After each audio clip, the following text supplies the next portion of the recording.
A woman in France admits to torturing and murdering a beautiful 12-year-old girl. Open the door! 3 people wearing Halloween masks terrorizing a family in Alexandria, Virginia. Rebecca Haro is accused of murdering her 7-month-old son and then telling authorities he had been kidnapped. My son won't stop breathing. He won't stop what? Breathing. Questions continue to swirl around the brutal death of a young woman in a South Loop condo building. Caitlin Tracy was found dead at the bottom of a stairwell.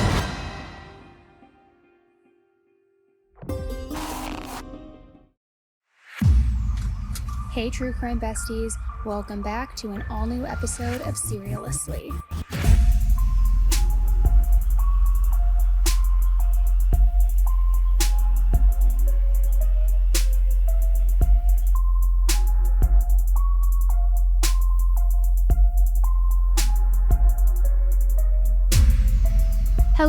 Hello, and welcome back to an all-new episode of Serialously with me, your host, Annie Elise, and we are going over headline highlights today, which I have to say, there have definitely been some case updates from recent cases that we've talked about, so I want to definitely, just touch on those a little bit first. But before we get into all of that, I hope you guys are all having a great week. It is finally Thursday. It's officially fall. We are in the throes of it. It's November, so hopefully you have something, warm and cozy planned for this weekend. I don't know, maybe. But let's start with some of these updates. There has been a huge update in the Lola Davier case, and if you are not familiar with that case, I did a deep dive on it back in September on my YouTube channel and on the show 10 to Life. It unfortunately isn't on the 10 to Life podcast feed because we didn't launch the podcast until after that, but I will link the video version in the episode show notes because it is a case that when I first was researching it, it not only was haunting and so despicable and disgusting, but just the evil of it, the callousness of it. It happened back in 2022, and Lola is a 12-year-old little girl, or unfortunately, I should say Lola was a 12-year-old little girl, and she was brutally murdered by someone who lived near her family. And not only murdered, but she was tormented in awful, awful ways. Just inhumane things were done. And then when this monster was done killing Lola, she stuffed her body in a storage container and left it near her family's home for them to find her. I mean, absolutely awful. So the update with this case, again, you can go listen to the deep dive, but the update now is that 27-year-old Dabia Ben-Kirid was finally sentenced to life in prison for the murder of Lola. And this is the harshest punishment that she could have been sentenced to. And I believe, to my knowledge, this took place in Paris, France. I believe, to my knowledge, that no woman has ever been sentenced to that. So her family did speak out, very happy and feeling as though they got justice, knowing that although that won't bring Lola back, it certainly is a step forward in the right direction. So in a quote from Lola's mom before she thanked the court, she said, "Even if this won't bring my Lola back, we believed in justice and we got it. We got it." So again, I will link that deep dive for you, but I want to give you a very, very massive trigger warning. It is not an easy case to hear, but that will be in the show notes for you. Another update, we actually talked about this case a few weeks ago on Headline Highlights, and it was the one about, you probably have seen it on the news or on TikTok too, but it was about the 3 people, the Halloween trio, who went up to this door and were banging on the door. They were caught on Ring camera footage. They were wearing like the scary nun mask, all of these Halloween costumes, and I remember saying it kind of felt like that movie, The Strangers. I think it's called The Strangers, but just super scary. And everybody was trying to identify not only who they were, but was this a prank? After they wouldn't answer the front door, this group went back to around the house to the back door. I mean, awful. Well, come to find out, this Halloween trio has now been identified as family members of the homeowners. A woman, her 2 teenage sons, and her nephew were the ones behind the masks. And they said that it was all just supposed to be a prank, harmless Halloween fun. But there were 2 other adults and a child who also were involved in this, that although they weren't wearing the masks and banging on the door, they were apparently in the street recording all of this going down. Which, first of all, let's talk about that, because in a day like today, pranks like that just don't fly because there are so many very real threats that you can't do something like this, right? But also, imagine for a moment you were that family who put the Halloween masks on and thought you were pranking a family member, and then you saw that ring footage all over the news and everybody was trying to identify you. Everybody was talking about it. Like, you've got to feel like a complete idiot, right? I mean, you thought that this would be some funny prank. Not only did you terrify your family, which is not funny at all, but everybody in the world heard about you and was seeing what you were doing. It's just like, for two adults to be involved in this, it seems highly, highly irresponsible. And maybe I'm just being a tight ass. I don't know, but I just feel like I would never take my kids to do something like that. It feels, again, very reckless given how much hate is already out there and how fearful people are, but that's just my opinion. There was a quote from the sheriff in which they said, "While this incident may not result in a criminal prosecution, for me, my team, and this community, it represents a moral failure. A moral failure where consequences could result in deadly consequences." And I think that this goes back to the idea that when we first talked about this too, we had talked about, okay, if somebody is scared and they have a firearm on them, who's to say this could not have ended disastrously? So hopefully it's just a very difficult learning lesson for a lot of people or anybody else out there who thinks that this is a funny prank, because obviously it's not. And I'm just glad that Halloween's over. I'm glad that Halloween's over. Now let's talk about the Emmanuel Haro case, because this is a case that we've been talking about for several weeks, actually probably more than a month now that I think about it. And Emmanuel is the little boy who reportedly has been murdered by his two parents, his father Jake and his mother Rebecca. They first had reported him as missing with this completely fictitious story about her being hit to the ground in a Big Five parking lot and Emmanuel being kidnapped. Within days, the two of them were arrested, and it appeared early on that Jake was cooperating with the investigation, even leading the investigators to where a potential dump site may have been for Emmanuel's remains.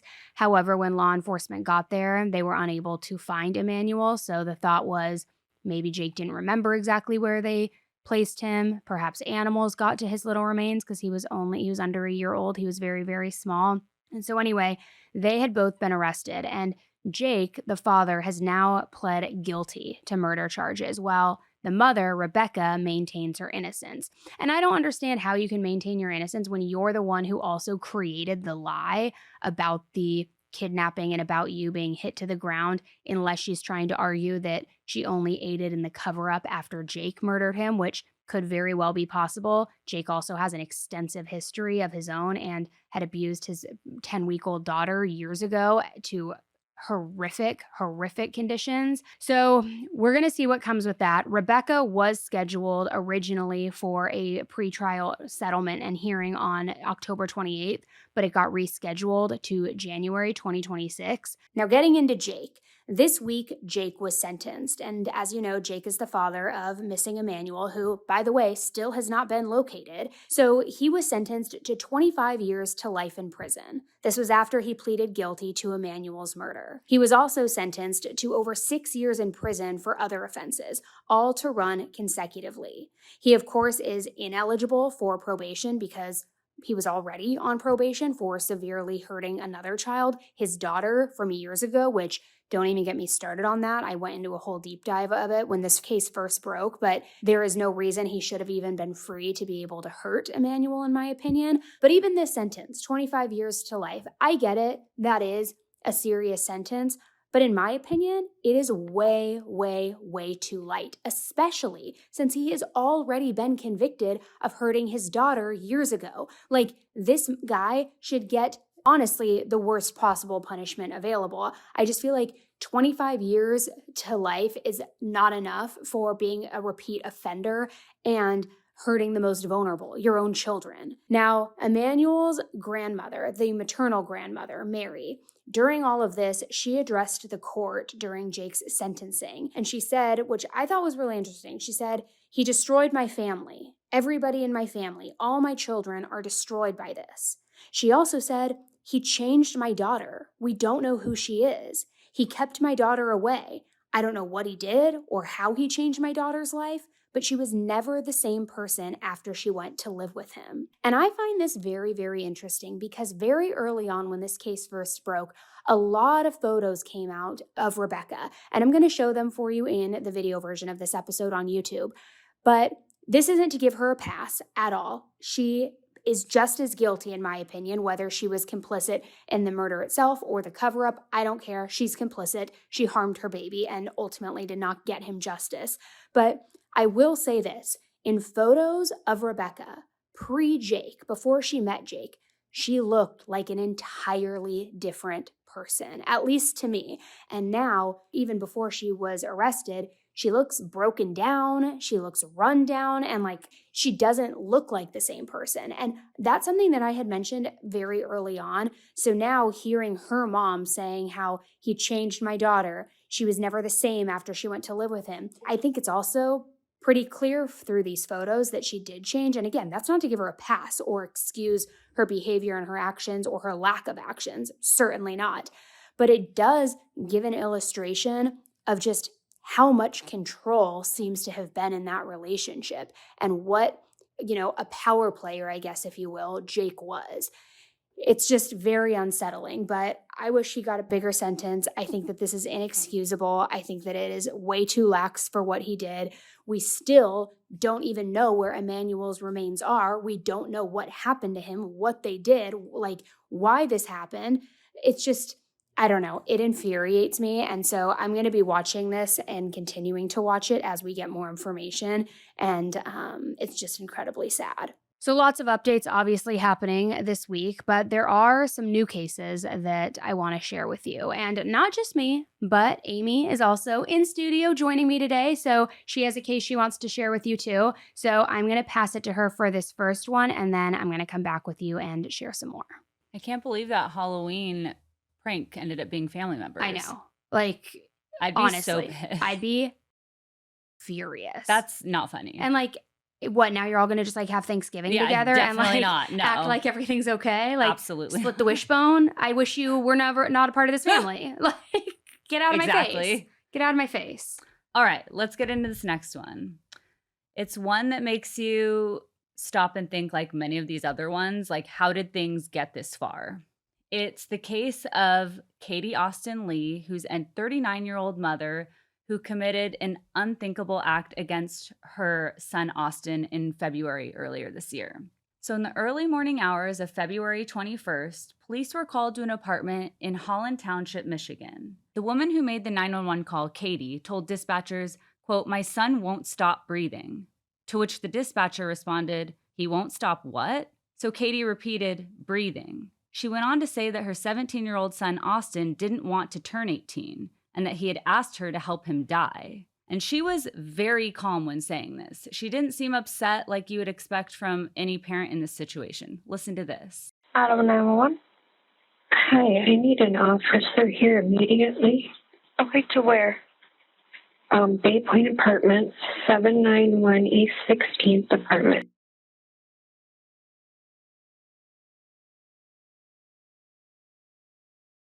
Okay, what's going on? My son won't stop breathing. He won't stop what? Breathing? He won't stop breathing? Right. Okay. Like, is he, like, breathing too fast? We were going to leave yesterday, and it got way out of hand. And I couldn't get him to stop breathing like he made me promise to do. Okay, so is he asking you to, like, kill him? I don't understand. Yeah, that's what I've been doing for a while, and I can't get him to stop breathing. Okay, hang on one second here.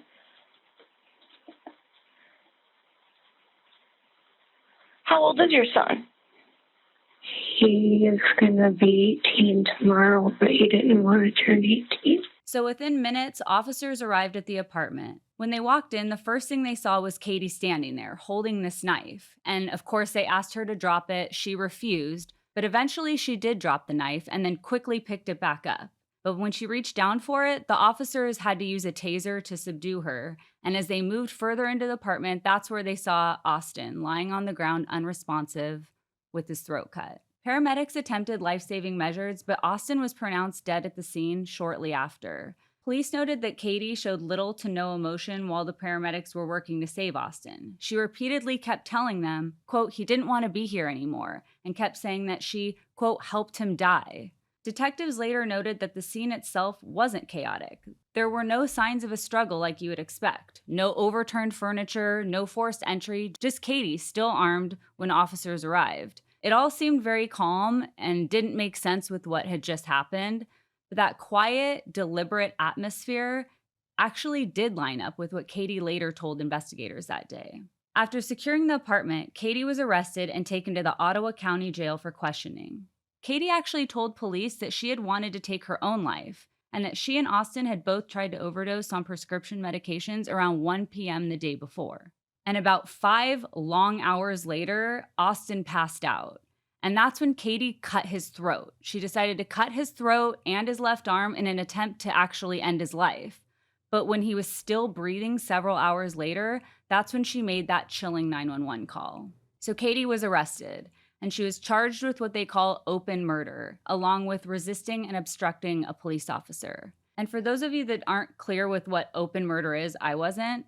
It basically means that she's charged, and then a jury can decide what degree of murder based on the evidence that's presented in the trial. So it gives the prosecution just a little bit more flexibility in the trial. However, on October 22nd, just 1 week before her trial was set to begin, Katie took a plea deal. She pleaded guilty to second-degree murder, torture, and resisting and obstructing an officer, and the state dropped the open murder charge as a result. So this deal included a sentence of 60 to 90 years, meaning she won't be eligible for parole until she's over 100 years old. And her sentence is scheduled for January 19th, 2026. In her plea hearing, Katie confirmed that she gave Austin a sedative, quote, making him unable to have control over his body, then gave him the mind-altering drug before grabbing the knife and then eventually killing him. You can listen to that here. Is it true that on or about February 21 of 2025, you were in Holland City, Ottawa County, Michigan? Yes. Okay. And you are the mother of Austin, correct? I am. And on that date, he was 17 years old, a minor? Yes.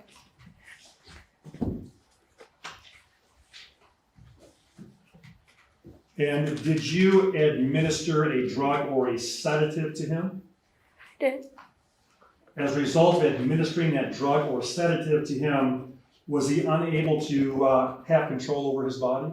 He was. I'm sorry? Yes. So you administered a drug and thereby he no longer had physical control of his body, is that true? True.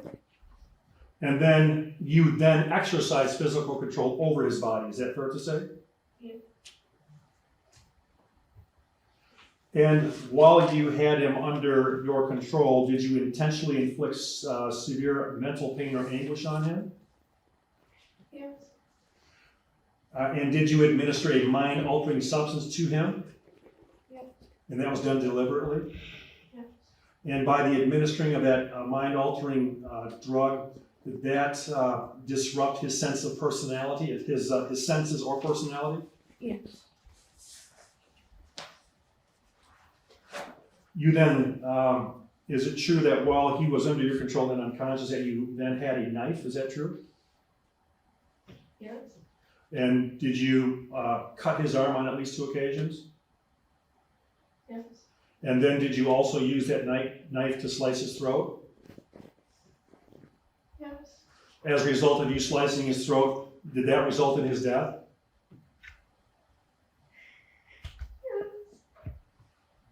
So family members have started a GoFundMe for Austin's celebration of life. They said, quote, Austin was caring, humorous, playful, and most of all, loved and cared for his family and friends. He loved video games and all things space and galaxy themed.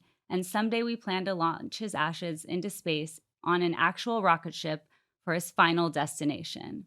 It was truly an honor to have known him, and he will be deeply missed. So obviously we will keep you posted on any updates, and hopefully we will get a little more clarity on why this whole thing may have happened in the first place. But of course, feel awful for Austin and his whole family. Yeah, I can't imagine a 17-year-old just deciding, I don't want to live at 18 anymore. Let's do this like dual self-harm pact with one another. And then the mom carrying that out. It makes absolutely no sense. I also have never heard of anybody going into space with ashes, but that does feel like the next step in the world. Well, I was just thinking too, like if he's turning 18, was he about to leave and she was like one of those parents that just, didn't want him to, Yeah, I don't think he was the root Oh, of no, this. of course not. But like what was the root of him maybe wanting to leave? Or I know. What, It's so sad.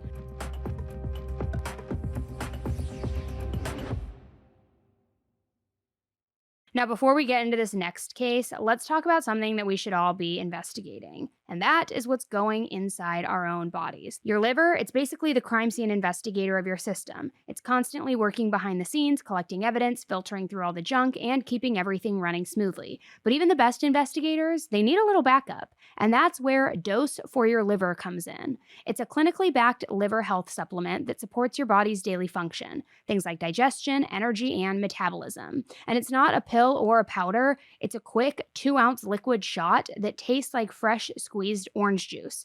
0 sugar, 0 junk, 0 calories. Now, when I first tried Dose for the first time, I will say I did notice that I wasn't dragging throughout the day or hitting that like mid-afternoon crash or slump. My body felt like it was running the way that it was supposed to be. I felt energized. I felt like on top of it, kind of like everything was finally just lining up. So if you're ready to solve the mystery of why you've been feeling off, check out dosedaily.co/AE or enter AE at checkout for 35% off your first subscription. That's dosedaily.co/AE for 35% off your first month.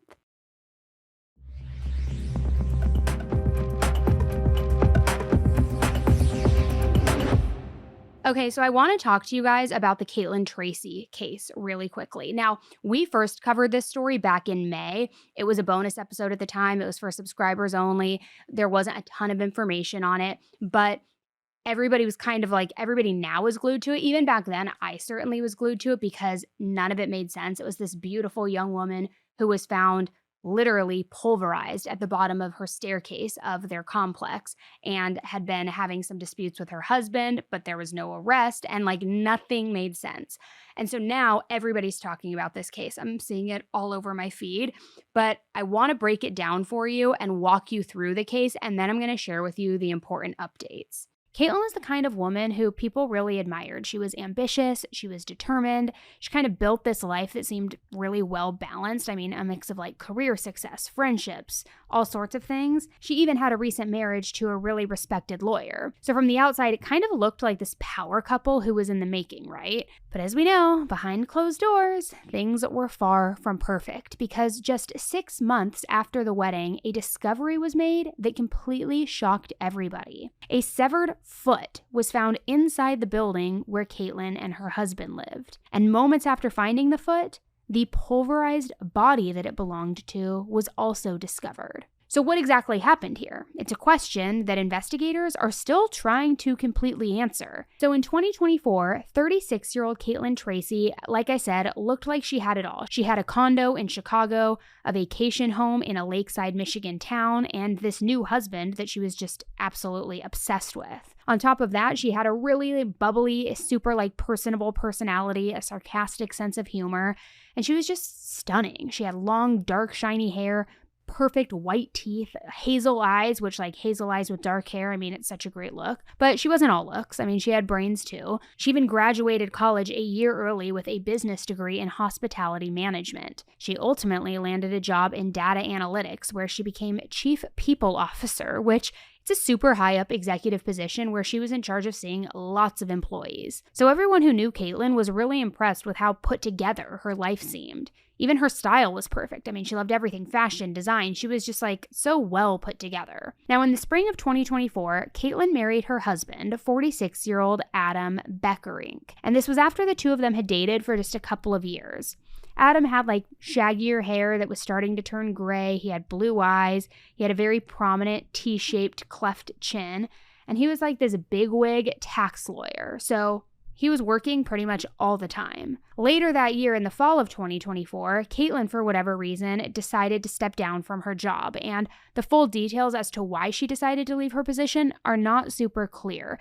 But it kind of seems like she was ready for just like a little break of sorts, which seemed a little weird or surprising, but I think sometimes too, maybe you just need a break, maybe when you're in a high up position, I don't know. But then on October 27th, 2024, something even stranger happened. Because that day, Caitlin's husband Adam contacted the Chicago Police Department to file a missing person report for her. He told the cops he didn't know where she was. The last time he had ever seen her was 2 days earlier. And even weirder, nobody else in her life had any clue as to where she might have been. No friends, no family members, no one.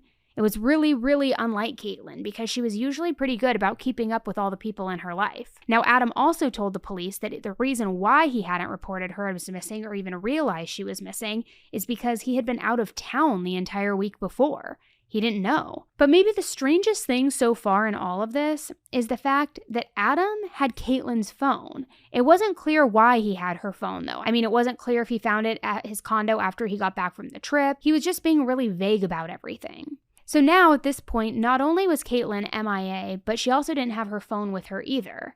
And like I have said so many times on here now, who the heck goes anywhere without their phone? So it was looking like maybe Caitlin had been taken from her home and she left her phone behind because it happened so abruptly. Naturally, investigators asked Adam if they could take a look at both he and Caitlin's phone. They wanted to see if there was any sort of digital footprint. So Adam handed over these phones without question. And the cops started going through all the text messages between the two of them. And when they were looking through it, they saw that a ton of the messages between the two of them had been deleted.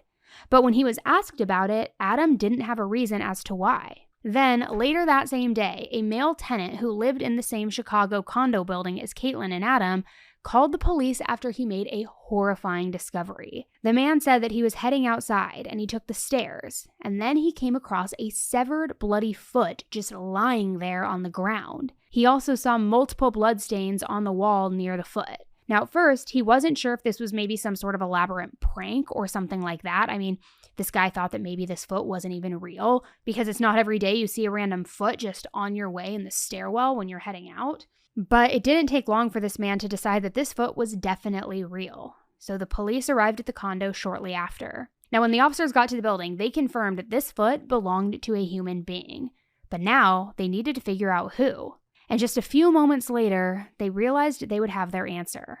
Because the cops found a woman lying in that same stairwell, not very far from where the foot had been found. The severed foot was found in the stairwell on floor 2, and the rest of the body was found in the stairwell on floor 5. And this woman was clearly deceased. Her body was found face down, pulverized, and covered in blood. And based on the injuries, it was determined that she had fallen down 24 floors. As cops worked to ID this woman, it became clear it was Caitlin. So between finding Caitlin in the stairwell and Adam filing a missing persons report earlier that day, the detectives opened up an investigation to try and determine what had exactly happened here. So the cops started with the building's security footage, and they quickly found some inconsistencies in Adam's story. I mean, first off, Adam had told the cops that he had been out of town for practically the entire week, right? But the surveillance footage showed him with Caitlin on October 24th, just a few days before her body was found. It was enough for the cops to become incredibly suspicious of Adam,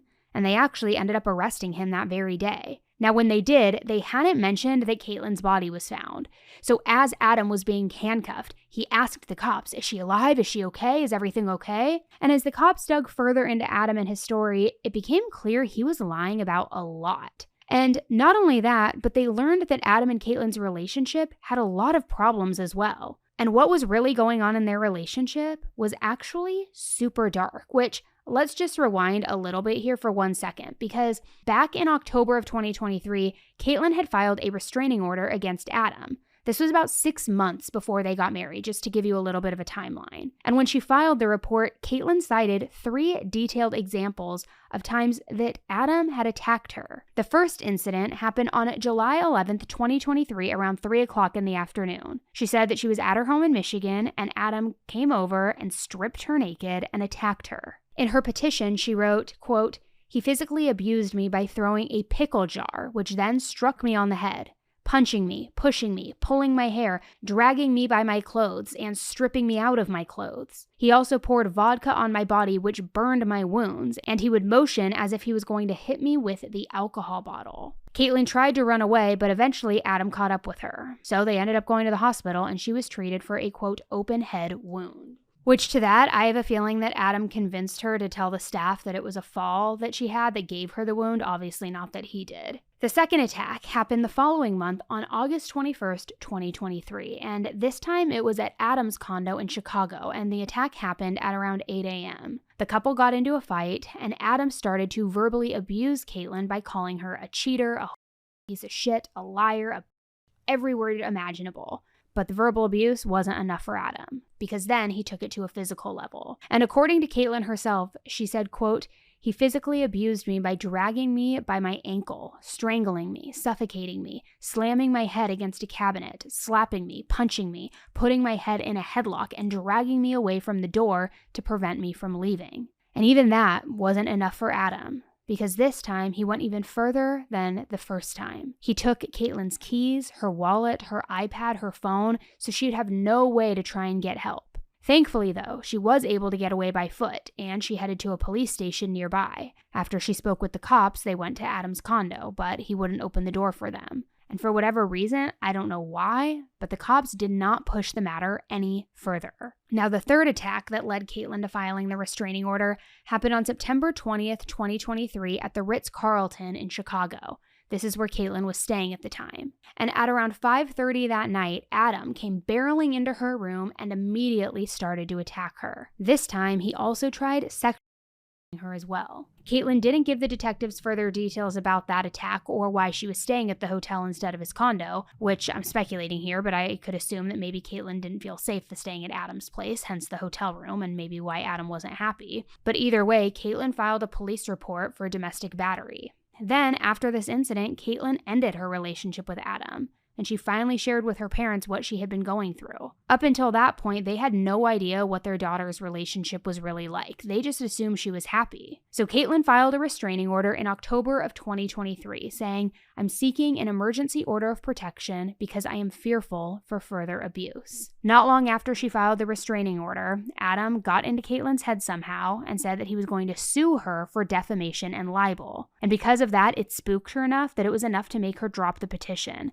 And then after that, at some point, the two of them ended up getting back together. But that, of course, was not the end of the abuse, because in January of 2024, the police were called. And when they arrived, she had cuts on her, she had other red markings, and she told the officers that not only had Adam assaulted her, but he had stolen some of her stuff. She was the one who made the 911 call. But allegedly, Adam told her to tell the officers that the 911 call was all an accident. And it was also around this time that Caitlin began confiding in some of her neighbors about the tumultuous relationship with Adam. She would tell them how Adam cut her off from her family and friends, that he was the reason she was no longer working, that he had forced her to quit, and it pretty much appeared that Adam was isolating Caitlin from the world. But for what reason, though? Just for power and control? And even with his history of serious abuse toward her, they still ended up getting married in April of 2024, which, by the way, none of Caitlin's family members attended because she had told her parents about what he had put her through in the past, and they did not support it. Now, I'm sure when Caitlin decided to marry Adam, she did it with hope, hope that maybe now being husband and wife, things might change, they might be different. But of course, we know that in most times and most situations, marriage does not change anything. And in their case, it didn't make Adam turn into, suddenly this kind or rational human being, because later that summer, the second incident happened that year. And this time, it resulted in Adam being taken away in handcuffs. One of Caitlin's neighbors even texted after they saw Adam being hauled off saying, "Are you okay? Do you need me to come down?" And the neighbor figured Caitlin probably wouldn't take him up on this offer because she was pretty independent, but surprisingly, she did say yes. She was so shaken up by the incident, she didn't know what had made Adam snap. She said they were shopping at the grocery store together and that everything seemed fine until it just wasn't. Caitlin said, quote, "I have no idea what I said, but I must have said something to upset him." Then she said he started freaking out, and she told him she was going to lock the doors and not let him in until he calmed down, which, of course, it only fueled his anger more. But at that point, he figured out a different way to get in. So Caitlin just took off. She went running, hiding under the dining room table. But he saw her there, and he yanked her out by the hair. So during that altercation, she was able to grab her phone and call 911. After that incident, she finally ended up getting some space from Adam, and she sent her neighbors a text which read, "Bunny and Joyce, thank you for being fabulous neighbors. Your support and space has meant the world to me. I've been to court twice since you were last over, and yesterday was tough, but moving forward, I have a great advocate in the prosecutor's office." Adam left yesterday in typical fashion, apologizing for any noise, but now it's time to rebuild and move forward with a calmer and healthier life and future relationships. Thank you again for your support. I couldn't have asked for a better community and supporting strong women. I'm around this weekend picking up the pieces that were damaged mentally and physically, but I would love to have a glass of wine or two when you are free. And I feel like that text was pretty telling. I mean, she knew what she had to do. She knew that she had to be done with him once and for all. She also had the support in place, not only from her friends and family, but the advocate in the prosecutor's office, and she really seemed to have the tools and the confidence needed. But then, fast forward to the discovery of her body. And even though it wasn't certain that Adam was the one who did this to her, I'm sure that at the point when she was found dead at her abusive husband's condo complex, the people in Caitlin's life were in some way not surprised and figured it was Adam. But I'm sure they were also upset that the tools and resources that Caitlin had in place weren't enough. That is, if it was in fact Adam who was responsible. But Caitlin had seemed to be done with Adam, so why would she even have been back in his life? Which, let's get back to the day in question, the day that Caitlin's body was discovered, October 27th, 2024. Detectives spoke with Adam and held him for 48 hours on the basis of filing a false missing persons report. Because remember, he got caught lying about being out of town for work that week because he was seen on security footage at his condo. Unfortunately, at that point, the cops didn't have enough to prove that he was the one who murdered Caitlin. And all of a sudden, 48 hours came and went, and he was free to go. They were able to keep part of Adam's phone as part of an investigative hold, even though they couldn't keep Adam himself, but they did still consider him a primary suspect in this. Meanwhile, Caitlin's parents were just in absolute shock hearing the news about their daughter. They knew they wanted to give Caitlin a proper burial, and for them, that meant a full-blown Catholic funeral. But of course, Adam didn't want that. He was hell-bent on cremating Caitlin. He felt like he should be the one who would make that choice too because he was married to her, which her parents felt like they had enough proof and knowledge about Adam's history and of him abusing her to where they could bypass him and make sure that didn't happen. But it actually led to a judge putting a restraining order on Caitlin's remains, all while her body just lay at the medical examiner's office awaiting an official cause of death. And in true Adam fashion, he did not make that process easy. We're not sure what the defendant is trying to accomplish with these filings. We can't imagine why he would want to keep Caitlin away from her family even now. In the meantime, we will continue to fight until Caitlin is laid to rest, surrounded by family who loved and supported her. When her parents presented all the evidence they had against Adam being abusive toward Caitlin, a judge ended up ruling in their favor and allowed them to take control of Caitlin's remains. Her family did not make a public statement, but their lawyer did make a statement on their behalf saying, "Today's ruling in Michigan is a critical step in the family's efforts to protect and preserve Caitlin's legacy. The family will continue to fight for Caitlin until she is laid to rest with the respect and dignity that she deserves." And with that ruling, Caitlin's family was able to hold the Catholic service and burial for their daughter that they had hoped for. Adam was not in attendance, and he was also not mentioned in her obituary. Now, even with Caitlin being laid to rest, there were still a lot of unanswered questions, and the biggest one being the cause of her death and why this happened. Of course, things were not looking great for Adam during this, but it also couldn't be ruled out at that time that Caitlin hadn't just fallen down the stairwell herself. A body falling that many floors would certainly have caused enough severe damage like what was seen on Caitlin. So after the funeral, people were hoping for some answers. But the weeks turned into months, and nothing happened. And at this point, Adam was still a free man. Adam's lawyers kept maintaining his innocence, saying Adam had nothing to do with his wife's death, he will continue to appear in court, and we will continue to speak through our filings in court on his behalf. His lawyer also spoke about all the domestic claims that Caitlin had filed against Adam, saying there was no physical violence that Adam had ever directed toward Caitlin. There was no corroboration of any of her claims. There was a layer of emotional volatility to the relationship, but Caitlin enjoyed an incredibly close relationship with Adam's parents and with Adam, which kind of feels sleazy, but they're just trying to protect his client, I guess. And things were actually quiet for Adam for a while. That is until this past March 2025, because Adam found himself in handcuffs and arrested for aggravated assault. Here's the thing though, this arrest of Adam actually had nothing to do with Caitlin's murder investigation. Arrested at his condo in Chicago, not a fugitive at all. Adam Beckerink's defense attorney at Chicago's Criminal Courts building denying allegations his client was a fugitive from justice, but Cook County Judge Antara Nath Rivera refusing to release Beckerink, citing the Michigan arrest warrant. There was a finding of probable cause on the warrant from Michigan, Cook County spokespeople say. The defendant then waived extradition. Michigan authorities have 30 days to pick him up. A Chicago police sergeant, according to the arrest report, and an 18th District tactical officer arresting Beckerink Friday in his condo on the 1200 block of South Prairie Avenue. He'll remain in the Cook County Jail for now, waiting for Berrien County, Michigan's sheriff's deputies to pick him up to return him to Michigan, where he faces half a dozen felony counts ranging from domestic violence to resisting and assaulting 2 police officers. His Berrien County trial set for April 15th.